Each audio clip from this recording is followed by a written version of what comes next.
যোৱা কিছুদিনৰ পৰা আমি দেখিছো অসমত এটা সাম্প্ৰদায়িক সংঘাত সৃষ্টি কৰাৰ কাৰণে অপচেষ্টা চলিছে।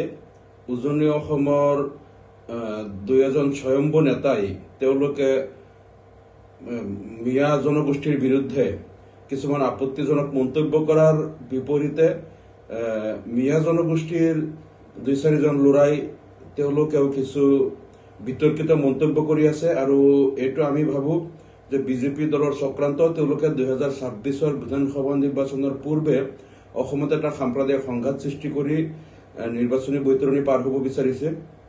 আৰু আজি মই দেখিছো উজনি অসমত 2 স্বয়ম্ভু নেতাই তেওঁলোকে তাত কিছু শ্ৰমিকসকলক বিচাৰি আছে। শ্ৰমিকক উৎপীড়ন কৰাৰ কাৰণে তেওঁলোকে এটা অপচেষ্টা আৰম্ভ কৰিছে। গতিকে ৰাজ্য চৰকাৰক আমি দাবী জনাও যে চৰকাৰে অতি সোনকালে অতি তৎপৰতাৰে এনেধৰণৰ যিবিলাক সাম্প্ৰদায়িক সংঘাতময় যিটো পৰিস্থিতি মোকাবিলা কৰক, নহলে অসমখনত এটা জুই জ্বলিব পাৰে।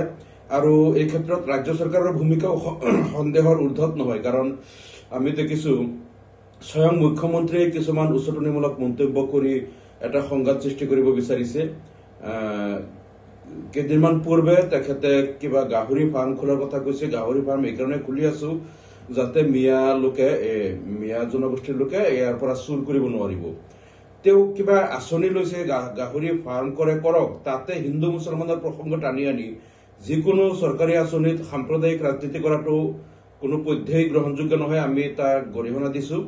তাৰ কিছুদিন পূৰ্বেও আমি দেখিছো ঢিঙত এটা নাটকীয় পৰিস্থিতিৰ সৃষ্টি কৰি সমগ্ৰ অসমত এটা উত্তপ্ত পৰিস্থিতিৰ সৃষ্টি কৰা হ'ল।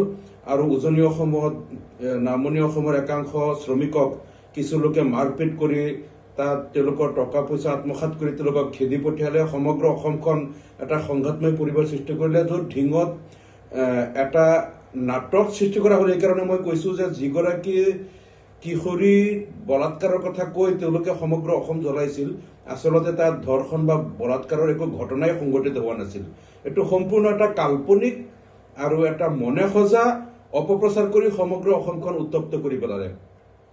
এইটো আপোনালোকে যদি চাই যে ঢিঙৰ যিগৰাকী কিশোৰীক বলাৎকাৰৰ কথা কৈ তেওঁলোকে সমগ্ৰ অসমত সাম্প্ৰদায়িক উত্তেজনা সৃষ্টি কৰিলে চৰকাৰে, সেই কিশোৰীগৰাকীৰ পৰিয়ালৰ ভাষ্য আপোনালোকে শুনক, কিশোৰীগৰাকীৰ ভাষ্য শুনক। আনকি নগাঁও মেডিকেল কলেজত ছোৱালীজনীৰ তাত পৰীক্ষা কৰা হৈছে, ট্ৰিটমেণ্ট কৰা হৈছে, তাতো গৈ মেডিকেল ৰিপৰ্ট চাওক, তাত ধৰ্ষণৰ নিচিনা একো ঘটনাই সংঘটিত হোৱা নাই। সম্পূৰ্ণ এটা কাল্পনিক আৰু মনে সজা কথাৰে এগৰাকী কিশোৰীক মিয়া জনগোষ্ঠীৰ লোকে ধৰ্ষণ কৰা বুলি সমগ্ৰ অসমখন জ্বলাই দিয়ে। ইয়াত তফাজ্জল নামৰ এজন ল'ৰাক তেওঁলোকে পলাই গৈ পুখুৰীত পৰি মৃত্যু হোৱা বুলি এজন ল'ৰাক হত্যা কৰিলে। অসমত ইমান অঘটন ঘটাই দিলে য'ত ধৰ্ষণৰ নিচিনা ঘটনাই সংঘটিত হোৱা নাই। গতিকে এটা কাল্পনিক ধৰ্ষণৰ ঘটনাৰে এনেকৈ কৰিলে। আৰু তাত চৰকাৰে আমি দেখিছো যে চৰকাৰে তাত ইন্ধন যোগালে এই ঘটনাটোক লৈ সাম্প্ৰদায়িক ৰাজনীতি কৰাৰ কাৰণে।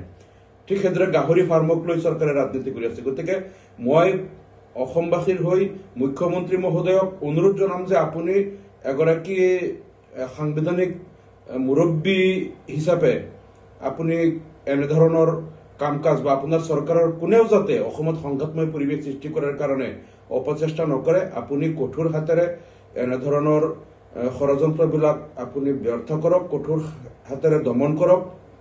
আৰু চৰকাৰৰ কোনো লোকে বা বিজেপি দলৰ কোনো লোকে বা অন্য কোনো পক্ষই যাতে অসমত সাম্প্ৰদায়িক সংঘাত সৃষ্টি কৰিব নোৱাৰে, তাৰ কাৰণে চৰকাৰে কঠোৰ পদক্ষেপ লওক, আমি সেইটো আহ্বান জনাইছো। ধন্যবাদ। আপুনি বিচৰা বাতৰি পাব কেৱল নিউজ 18 এপত। নিউজ 18 এপ ডাউনলোড কৰিবলৈ স্কেন কৰক এই QR কোড। গুগল প্লে ষ্টৰতো পাব এই নিউজ 18 এপ।